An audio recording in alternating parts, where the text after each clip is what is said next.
teenager or young adult kid to help them overcome procrastination, overcome screen addiction, to take more ownership in their schoolwork, extracurricular activities, internship, sports, everything else in life. If you have been mainly relying on willpower to motivate your kid, then this video is for you. So in this video, I will share with you why relying on willpower alone to motivate our kid is not going to work. And instead, I will teach you what you can do to successfully motivate your teenager or young adult kid. So who am I to discuss this topic? My name is Dr. I am an award-winning former college professor turned life coach. I specialize in serving teenagers and young adults, helping them overcome procrastination, overcome screen addiction, overcoming self-doubt, and enhancing their executive functioning skills so that every young person can achieve success in school and in real life. So I'm really excited about today's topic. Why willpower doesn't work, or if we are relying on willpower alone to motivate our kid, it doesn't work. Because the reason I'm really motivated about this topic, because many parents, they come to me, they're hoping that I can give their kid more willpower. It doesn't work like that. So anyway, let's get started. So the first reason is I'm going to explain to you why willpower does not work. Okay, that is the first point we're going to discuss. And I'm going to use, this is one of my favorite books. The title of the entire book is literally Willpower Does Not Work. I hope I already give you a aha, okay? So this is written by Dr. Benjamin Hardy, and I love his work. I read all of his books. And I was actually in his coaching program last year, incredible coach. And so as always, I will share the link to this book in the description box. And in this video today, I definitely do not have time to dive into the entire book, solid research in this book. But I want to share with you one really important concept to help you understand why relying on willpower alone does not work. So the concept is called willpower depletion. And I don't know if you have ever heard of this or not, but let me explain this. So willpower is actually a limited resource, okay? Meaning that by the end of the day, your kid will run out of willpower. So for example, I'm going to first use myself as an example. Okay, so I have 3 boys and my oldest is 13. So after each pregnancy, I gained lots of weight. As pretty much all the women, after every single pregnancy, we were trying to lose weight. Like that was definitely my case. And I had a list of things that I was supposed to eat, a list of things that I was not supposed to eat. And guess what? In the morning, I was doing okay for most of the days. I was pretty good at following the list that I was supposed to eat. But typically by the end of the day, 7 p.m., 8 p.m., that was the time I gave in. That was the time I started to eat the things from the list that I was not supposed to eat from, right? The junk food, the sugar, everything kicked in at that hour. Why? Because in the morning, my willpower was like fully charged. I was able to rely on my willpower to push through. But as the day continued, I literally used up my willpower. So depleted by the end of the day, right? And so I have it here. You can imagine willpower as here. As the battery for our smartphone, right? And if you do not charge your phone, by the end of the day, your phone is going to run out of power. Just like our brain will run out of willpower, our phone will run out of power. By the end of the day, if you want to watch Netflix, you want to make a phone call, you want to be on Zoom, you want to do so many things, call people, sending text messages, your phone is literally going to die unless you charge it. So for humans, the way that we charge our battery, we charge our willpower is proper nutrition, sleep, and rest. So unless we rest the whole night, recharge our brain, recharge our body, and then next day in the morning, our willpower will become full again. But by the end of the day, because we haven't been through that recharging process, we use up our willpower. This is why when you think about your children, by the time they come back home, right? Typically, most children, they come back home, they are going to do their homework. Or if you have an older kid, let me know if you can also resonate with this. So typically in the morning, they can use their willpower to go to school, to do job search, to do what they're supposed to do. But by the end of the day, 3 p.m., 5 p.m., 7 p.m., they literally run out of willpower. And for young people, when they come back from school, when they are supposed to do homework, 4 p.m., 7 p.m., 6 p.m., and that is when their brain is already really, really tired. Now, we want them to push through the homework by utilizing their willpower. It doesn't work, especially for most young people. If you have been watching my video, you know I talk a lot about human brain.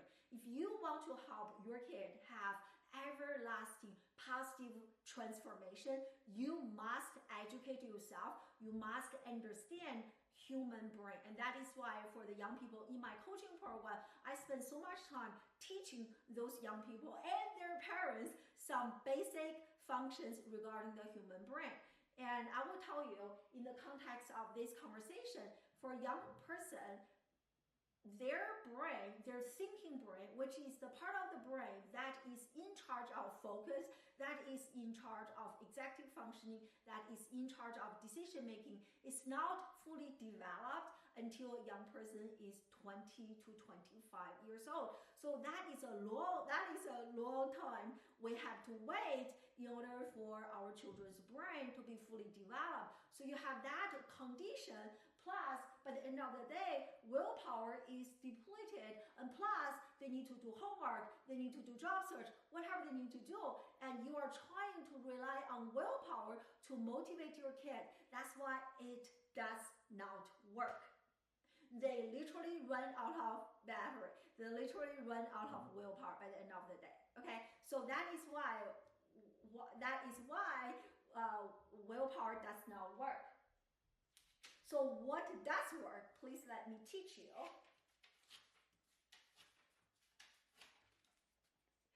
So this is what you need to do. And so parent, instead of only disciplining the mind of our children, hoping that our kid can be more focused, can be more self-motivated, can have more self-discipline, this is what we need to do. We need to help our kid discipline the environment. Discipline the environment instead of just trying to discipline their mind. Why? Because I just explained, willpower alone does not work. We must figure out how we can also discipline the environment. And I'm going to discuss this at 2 levels. The first one is the physical environment. So how can we discipline the physical environment? So this is the part that I spend lots of time with every single young person in my coaching program, because I know when they are doing their homework, when they are doing their job search, internships, or whatever they are supposed to do to advance their goals, but they are not doing that, oftentimes it is because they are not in a distraction-free environment. They are in an environment that is bombarded with distractions. They have snacks here, they have their favorite books there, they have their computer there, they have their games, video games. In that environment, especially when their willpower is already depleted, it is unlikely that they can still do deep work. Okay, so we must figure out how can we create a distraction-free environment. Again, as I said, every kid is different. I cannot tell you what is a distraction-free environment, because what distracts your kid is not going to distract another kid. So that's why this part is where I work with kids one-on-one to figure out what is exactly your distraction and how can we get rid of that distraction so that it is easier for you to focus. But I can give you some simple examples where I have worked with young people whose main source of distraction is, of course, social media, smartphone, video games. And last year, I think I probably even shared on my YouTube channel, last year I was working with an incredible young lady.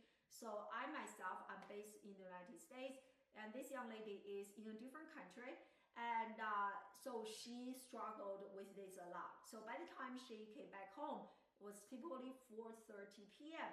And from 4:30 p.m., listen to this, from 4:30 to 4:30 p.m.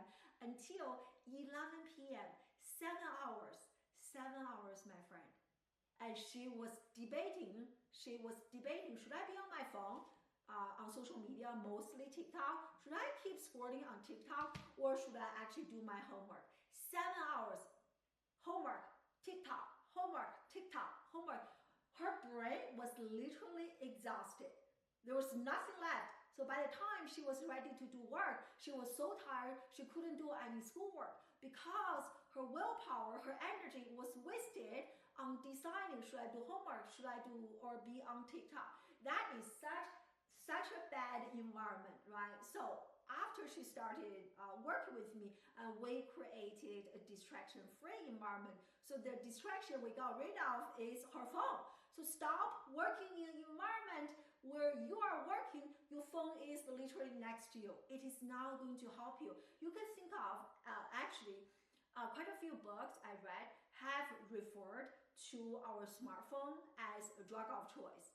So you can imagine this thing as a drug of choice. So what we need to do as parents is that we need to test the environment by creating a distraction-free environment instead of testing the willpower of our children, because it is not going to work. If this is called a drug of choice, if you know your kid is already having a problem with this drug of choice, then you are literally putting this drug of choice literally in front of their eyes every day. Of course, our children are going to give in because this drug is too addictive. So do not test your children's willpower. Test the environment by removing the distraction, making it very hard for you, for your kid to access the distraction, right? I have worked with some other children.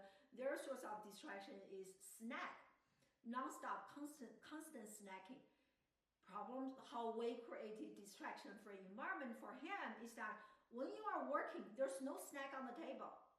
You just cannot be eating, snacking, working at the same time. It doesn't work, right? So create a distraction-free environment. And in fact, I'm going to share two very interesting studies with you. The first one is from this book. And again, I will share the link in the description box. I need to move forward, so I want to make sure you can see this. Here, hold on. Here. So, here, I am adjusting my microphone. I want to make sure you can see the picture and hear me at the same time. So what you see on the screen is are two different designs of a cafeteria, a before and after. Okay, so two different designs. So what they are doing is that they want to study under which design people are more inspired to drink more water. So here, the shaded, you can see here, so the shaded boxes are where bottled waters are available for people to purchase. And you can see the before design does not have lots of shady area, meaning that bottled water is not available, right? Only a few spots available. Not as available as the after design. So the after design, they have shaded area in so many locations. So pretty much when people go to the after design cafeteria, they are surrounded with bottled water. So if I ask you which design that people drink more water, the before or the after? The answer is the after, right? So this is why? Because it is literally in front of my eyes all the time. So this is a great example of disciplining the environment. So instead of just educating people, hey, listen, water is so important to you, you need to drink more water. Yeah, it definitely works. And however, it is not as effective as disciplining the environment. So much easier, takes less effort than non-stop educating, because we know change is very, very hard. So we want to make it easier for people to adapt, to adopt the new change that we want people to have. In this case, it is drinking more water. So that is this study. And I want to share another study with you to show you the importance of disciplining the environment. So I think I mentioned this book a lot. So this is one of my favorite books, The Anxious Generation. So in this book, if you have the book, there is actually a really powerful study on page 128. So the researchers, they want to study how students' exposure to a smartphone is affecting young people's ability to think, focus, and do really well in tests. And they divided the students into 3 different groups. So one group of the students, they have the smartphone in a bag. The bag is in a different room. So the phone is literally, physically in a different room. For the second group of the students, they have the phone in a pocket on their body, right? So like here, I have a pocket here, so they carry the phone on their body. And the third group of students, they have the phone on the desk where they are doing the exam. So I can see my phone. So among the 3 groups, the group of students whose phones in bags in a different room, they actually perform the best because they literally cannot see their phone, which makes so much sense. But what surprised me is the last group whose phone is on the table. Even though the students are not actively looking at the phone, scrolling on the phone, reacting, commenting, sharing, like they are not doing anything like that. But for the third group, they actually perform the worst, meaning that the mere exposure to the phone, seeing the phone, is already affecting a young person's ability to think and focus. Like, I really want to pause here for a second because that is shocking. How many of you or your children, they work in such an environment? If I ask myself, I'm probably also guilty of this myself, right? So if you are doing deep work, and that's why actually my phone is always on do not disturb. Like nobody can get a hold of me unless my team, but anyway. And so how many of our children are working in such an environment in which they're constantly having a source of distraction that they can visually see the distraction? A lot. Right? And so this is what I mean by creating a distraction-free environment, how important it is for our children. Instead of just, if you have the phone here, if you are trying to tell, okay, I want to see, do you have the willpower to say no to the phone distraction and still focus on your schoolwork, job application, whatever you need to do? Then you are setting your kid up for failure. Take away the phone. And I'll also recommend, actually, this is a conversation that I have with the young people in my coaching program all the time. And believe it or not, Amazon has some really cute phone boxes that you can purchase. When your kid is doing deep work, you can create a ritual at home, literally lock the phone in a phone box. And you can also model such positive behaviors in the house when you are doing deep work, or when everybody comes back home, put the phone in a phone box. And I also have students who designed their own phone box. That is also a great idea. You do whatever you do, but you need to create a physical separation between deep work, focus work, and distraction, whatever the distraction is, okay? So let me know if this makes sense to you. So once I discovered this, life has definitely become a lot easier, okay? So that is disciplining the physical environment. Another way is that you can, so instead of just disciplining the mind, you can also discipline the social environment.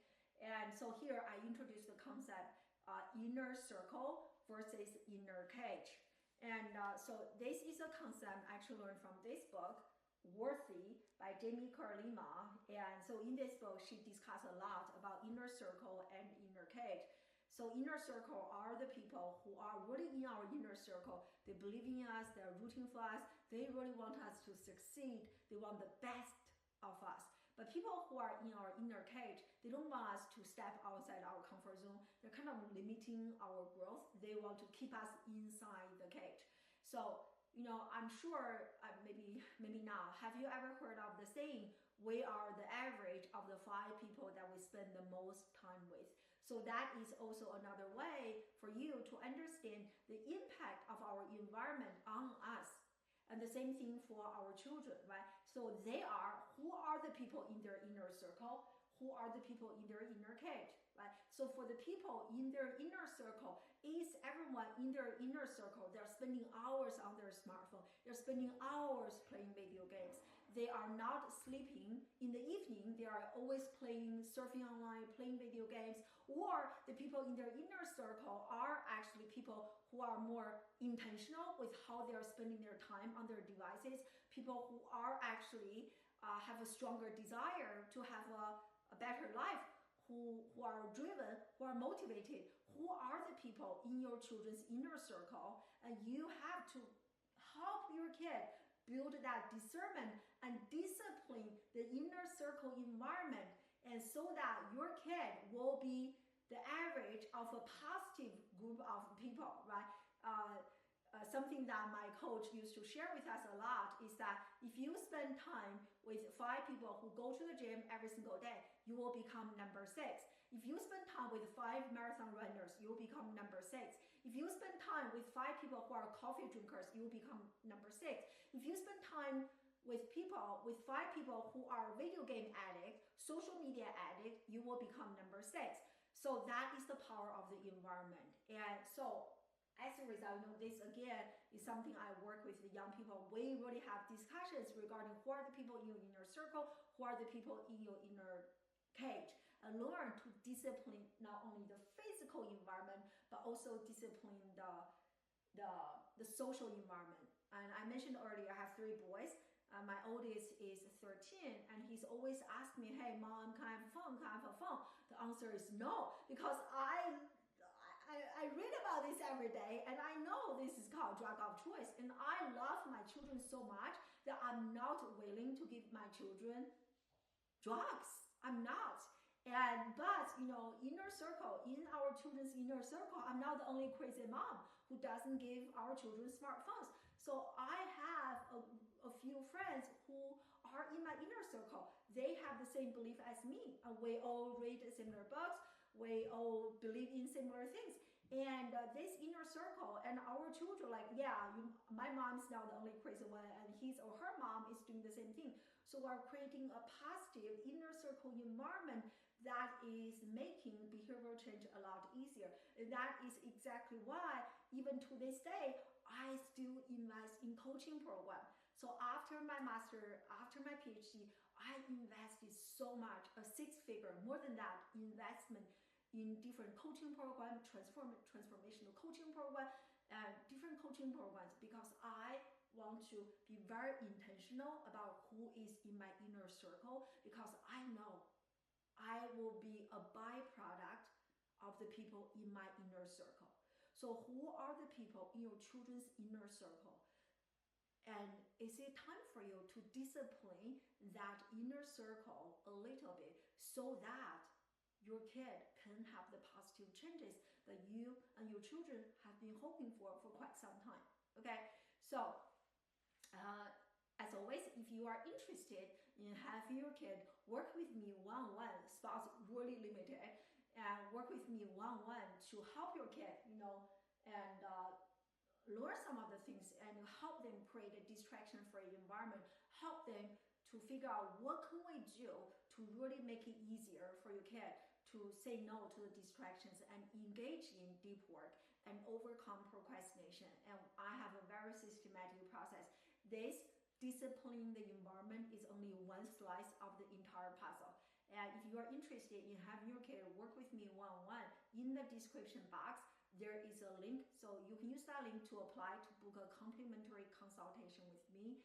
And I will be the person reviewing your application. I will also be the person speaking on Zoom with you, listening to your children's challenges and giving you some constructive feedback and telling you a little bit more about my one-on-one private coaching program. Okay, and so I hope today's video resonates with you. And again, want your kid to be more motivated to overcome procrastination, stop only relying on willpower, because this doesn't work. And I also have upcoming 5-day challenge free of charge. If you are interested in joining my 5-day challenge, and again, in the description, there is a link for you to register for my upcoming 5-day challenge that I will go a lot deeper on some of those concepts that I discussed today. Hundreds of parents have attended that free live challenge. Everybody loved it. So I want to invite you, if you haven't registered already, check it out, okay? And also, if you love this topic, and I have a video here that talks about what are some of the important reasons that why our children are not motivated. So definitely check out that video so that you can become informed and empowered. Thank you so much for watching. I will see you in the next